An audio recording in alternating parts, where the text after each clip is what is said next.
This year's theme for our campaign, Banega Swasth India, which is into its 8th year, is One Health, One Planet, One Future, where we believe that we cannot ensure health for all unless there is inclusion and everyone is healthy, especially those belonging to the marginalized communities who have traditionally been deprived, be it tribals, LGBTQ community, those living with disability. But more importantly, we cannot be healthy till we ensure a healthy planet. Even this year's theme for Environment Day is Only One Earth, with the focus on living sustainably in harmony with nature. That also is what acclaimed writer Amitav Ghosh's latest book, The Living Mountain, is about. Thank you so much, Mr. Ghosh, for joining us today. Thank you, Ambika. It's a great pleasure to be with you. Thank you for having me.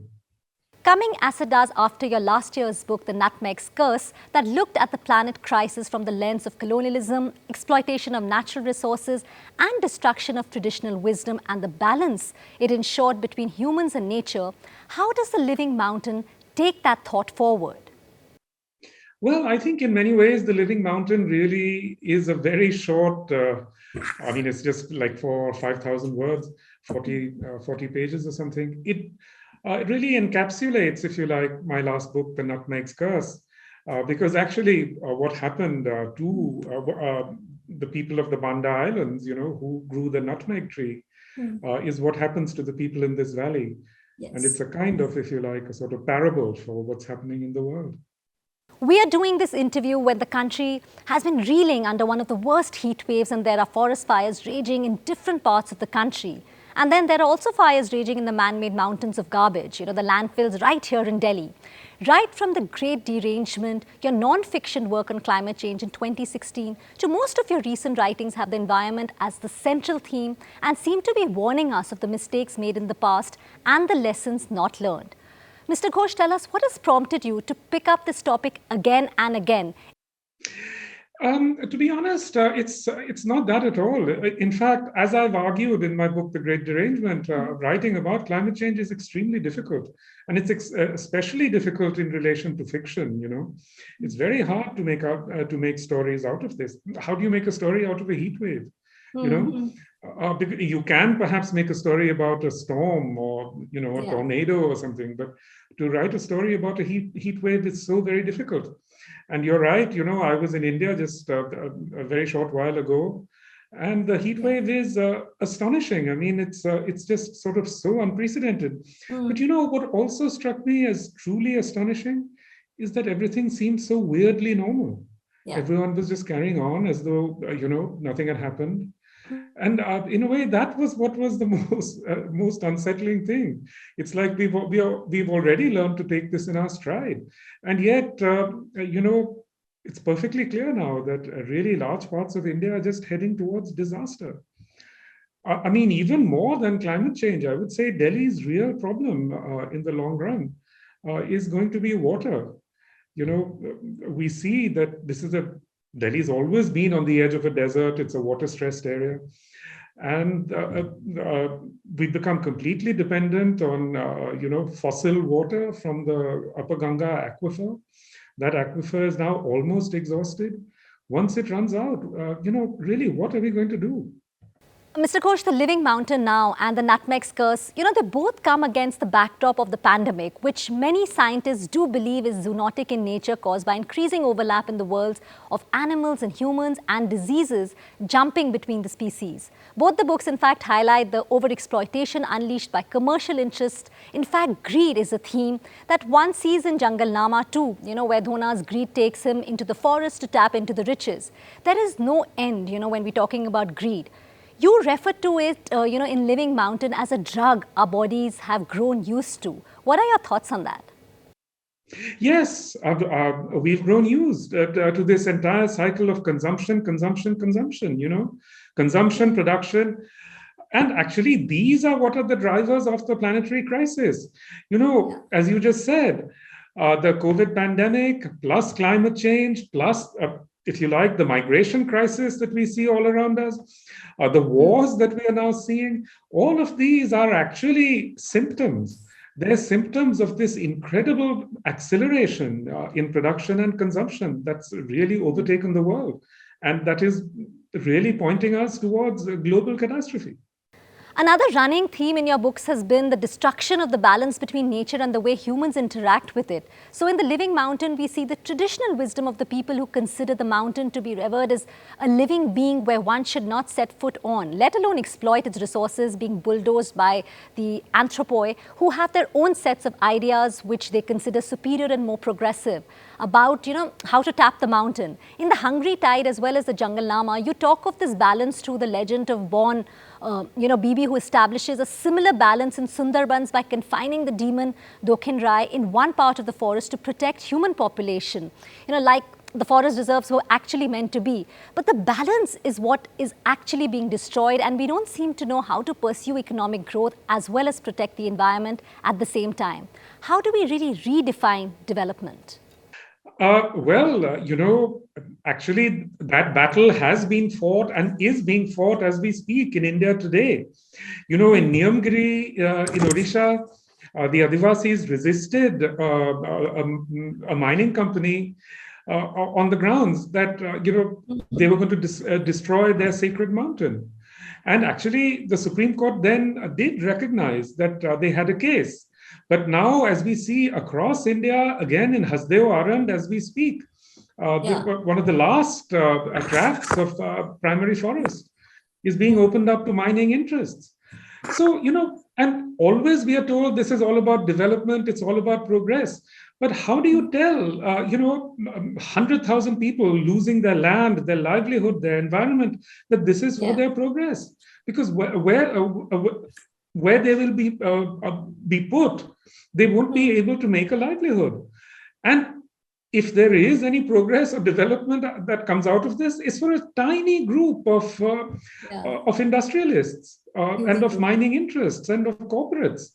For everyone else, this is losing your land like that. Just imagine losing your house and being told that this is for progress. You have time and again, Sundarbans has been an integral part of the plot for many of your books. What is it about Sundarbans that draws you to keep revisiting it in your work? Well, since you've been there, it's a very powerful landscape. It's something that really haunts one. It's not like any other forest. It's not like, say, the forests of Uttarakhand or anything. It's completely different. The Sundarbans actually was what they opened my eyes to the climate crisis, honestly, because way back in 2000, when I was there researching my novel, The Hungry Tide, you could already then see the effects on the Sundarban of climate change. And all the things that you mentioned right now, islands disappearing, saltwater intrusion, temperature, but mangroves. Also mangroves, yes, but also many things that you probably will not have noticed, which is the many species of animals, etc., fading away. The most important creature in the Sundarbans is actually the crab. The crab is what keeps, it's the keystone species in a sense. It keeps the whole mangrove forest breathing. And there's been a huge diminution in the number of crabs. Way back, I can remember from years and years ago, you would see, crabs, whole sandbanks mud banks would turn red with crabs. You don't see that anymore. Also, I guess because so many people are fishing more, Mr. Ghosh, so they go into the waters, again, livelihoods, the pandemic, we saw that, because last week when I went, actually, you're absolutely right. You don't see so many birds, species, like what you just rightly said. Yeah, actually, the bird life has become so diminished in the Sundarban. It's really shocking. But apart from that, also, if you talk to the fishermen there, they'll tell you that it's becoming harder and harder to find fish. Survive. So this is a huge problem. And let's not forget, the Sundarban lets out onto the Bay of Bengal. The Bay of Bengal is now covered with all these dead zones, where nothing can actually live. The Bay of Bengal supports tens of millions of people. And it's turning into a dead zone is going to be a catastrophe on a scale that we can't even speak of. And it's happening because of agricultural fertilizers. Mr. Ghosh, in your book, in 2019, Gun Island, you have one of your characters saying, I would like to quote here, that Sundarbans are the frontier where commerce and wilderness look each other directly in the eyes. That's exactly where the war between profit and nature is fought. So, unquote. Today, Sundarbans is already in the front lines of the climate crisis where lives and livelihoods are being lost. In fact, like I just mentioned, during our visit there, we saw efforts being made to reforest the area, regrow mangroves to ward off the risk posed by the increased frequency of cyclones. But the question here I would like to ask you, Mr. Ghosh, is it a little too late, and how do we reverse the sustained damage done over the decades? Is it too late? Of course, it's never too late. I mean, in some sense, you can always ameliorate, you can mitigate. Okay. And actually, our neighbor Bangladesh has been far ahead of us in doing that. They've come up with all kinds of solutions for, the mangroves over there, like even including oyster beds, planting oyster beds around particular islands and so on. They've really been pioneers in all of this, and we need to learn from them, I would say. But in a sense, the real problem is that it's not just, anthropogenic sea level rise. The other problem is that deltas around the world are sinking at 4 times the rate of sea level rise. So the Chao Phraya Delta in Thailand is already, you can see roads disappearing into the bay. And that again has happened because of anthropogenic impacts, pumping up groundwater, pumping up oil, etc. Yeah. So, what the long-term future holds for this area is very grim. It's very hard to see what happens. I'm glad you saw people planting mangroves and so on, but what has happened over the last 2 decades, I would say, especially starting with Cyclone Aila in 2009, is that people have had to leave the Sundarban in droves. Yes. Absolutely in droves. And they've just joined, as it were, the urban dispossessed proletariat. One of the challenges about climate reporting, that journalists grapple with is how do they make it relevant and relatable for the readers so that they understand the urgency and act, and at the ultimate, they hope that they can raise their voice in whatever capacity to push for change at policy level. As a writer for you, Mr. Ghosh, how big is that challenge, to tell the story you want to about climate crisis so that it finds wider audience and acceptance? Look, at this point, I think everybody knows that the climate is changing. It would be impossible not to. It would be impossible for someone living in Delhi not to recognize that something really disastrous is happening, So it's not any longer a question of communicating the crisis. I think everybody really knows, The problem is rather how do you make good literature out of it? And there, the problem is no different from writing any other kind of novel or short story or whatever. You have to have strong characters. You have to have a good story to tell. You have to have a powerful plot. And I'm glad to say that actually I see more and more of that every day, really. So many interesting books coming out now about these issues. Another thing which I think our viewers would want to know is how do you decide the form? How much of it is driven by the audience, or, or do you hope to reach, or is it purely based on the content? It's certainly not a question of audience, Okay. I don't think it really works like that. No writer sits there thinking, oh my God, that's the audience I'll target. It just doesn't work like that. The story has to work for you in the first place, and then you and then you decide to write it. With Jungle Nama, actually, I've been writing about the Bun Bibi legend for a very long time, going back to the Hungry Tide and so on. And I think it's a story that needs to be told. It's a story that really has a particular urgency right now, because it's a story really about exactly this. On the one hand, you have a sort of greedy merchant who's going into the forest. And on the other hand, you have the forest, striking back at the greedy merchant. So in a way, what is really remarkable in all of these stories and legends, told by our ancestors, is that they conceptualized the problem very clearly. The problem was, human profit on the one hand, and on the other hand, the needs of non-humans. How do you balance this? And they understood that this is a very delicate balance, because on both sides they're constantly tending to spill over, into each other. So, these stories, I do think, have a very great urgency today. Obviously, while content is important, story is equally important, how you reach out to your viewers.